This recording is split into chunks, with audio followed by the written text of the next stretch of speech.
Jazen, The Rose That Grew from the Concrete is our latest graphic novel, which is being debuted here today at Source of Knowledge bookstore. This is an Afrofuturism adventure set in the near future where we talk about Jazen, who's a research oncologist who just made a breakthrough for the cure for cancer, finds herself handcuffed, near to death, on a hospital bed being questioned by authorities about a shootout that happened on the Renaissance City Turnpike that claimed the lives of multiple anti-terrorism squad troopers. And this is basically her journey of how we talk about how a rose grew from the concrete.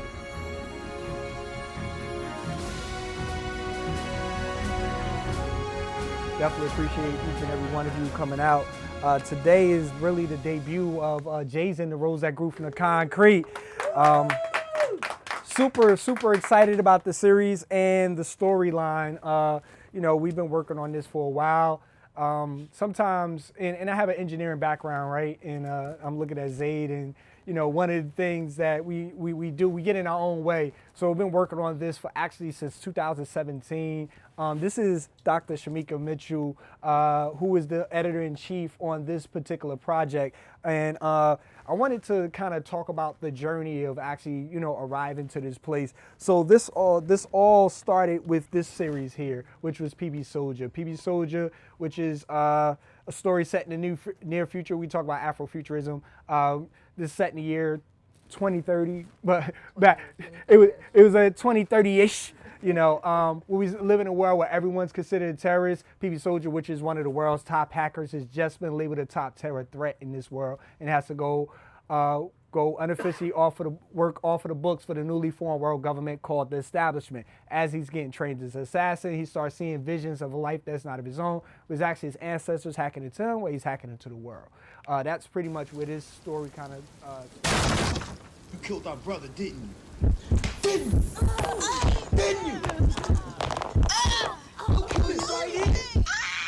When we talk about, you know, and this story is really, you know, cuts deep and very dear to me because Jazen being a research oncologist and looking to discover the cure for cancer, one of the things, like, I lost a number of individuals in my own family, you know, to cancer, and we wanted to kind of touch on just kind of coming up with solutions, right? So solutions, and we actually mentioned, you know, I mentioned, but I didn't want to, you know, do any injustice to the family because I know there's been harm, but we mentioned Henrietta Letts, you know, within this particular storyline. You know, I didn't want to, I wanted to show the, you know, silhouette of her, but I didn't want to, you know, actually show without having, you know, proper permissions and everything like that. But what has happened to her and her family and how she's been the bedrock of cancer research, you know, you know, and they're still cloning her cells in order to be able to come, you know, up with the solution. My name is Jazen Scott, and I'm a research oncologist. I've dedicated my life to finding a cure for cancer, and my team and I have made a breakthrough. But before we could bring the cure to the public, tragedy struck.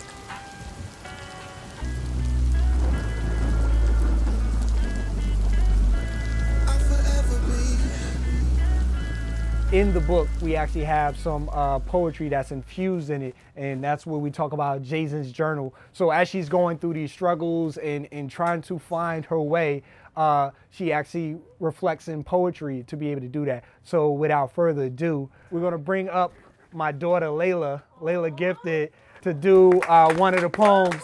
I went to my mother's grave today, and I remember how she suffered in silence, making sure everyone else was okay. I went to my mother's grave today, feeling upset because she's no longer here.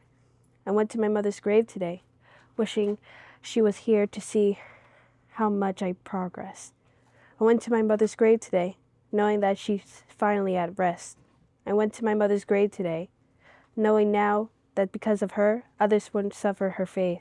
I went to my mother's grave today, hoping I knew I loved her more than anything in the world.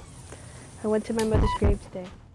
There was a shootout, and an anti-terrorism squad trooper lost their life.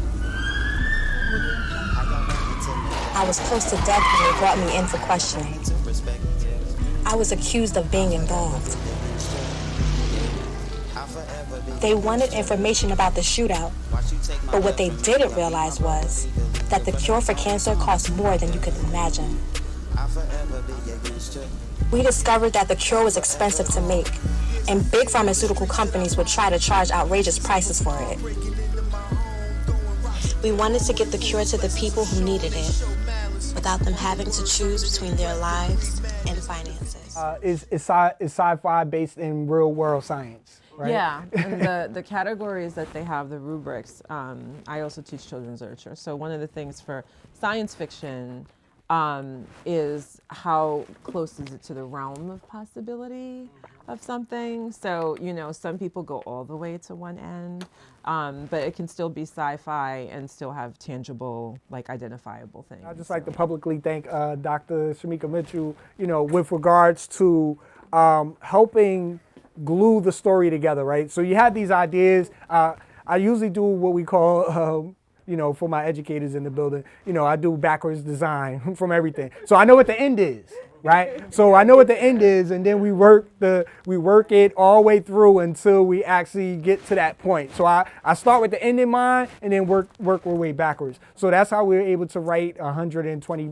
well, actually it's 136 pages, but 120-page story for this, the actual thing, because we knew where we wanted to go, and then kind of build from there. So that was a part of the writing process, right? And within that, you know, spent the whole summer just kind of jotting down ideas, building, you know, refining things, and just kind of building forward. So any potential authors or anything, the one sound piece of advice that I got from this best-selling author was that you need to be able to write at least a page a day, right?